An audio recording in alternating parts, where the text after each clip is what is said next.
असो तर हा मी जो वेश परिधान केलेला आहे त्यावरून तुम्हाला लक्षात आलं असेलच की आज मी मायथॉलॉजिकल काहीतरी करणार आहे. तर मी कौरव राजपुत्र. सांगा कोण बरं? दुर्योधन. दुःशासन. नाही. दुर्योधन. नाही रे. मी सांगतो मला माहिती आहे. दुःशासन. तुम्हाला ना अख्ख्या भारताला ही दोनच नावं फक्त माहिती आहेत. अरे आम्ही 100 आहोत रे, आम्हाला सुद्धा नाव आहेत.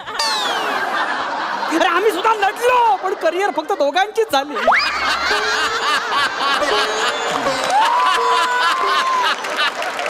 वा वा. मी 57वा कौरव पुत्र चित्रांग. नाही ओळखलत ना? असो पण मला फक्त माझे आई वडील ओळखतात, कारण शेवटी आई वडीलच असतात जे मुलासाठी मरतात.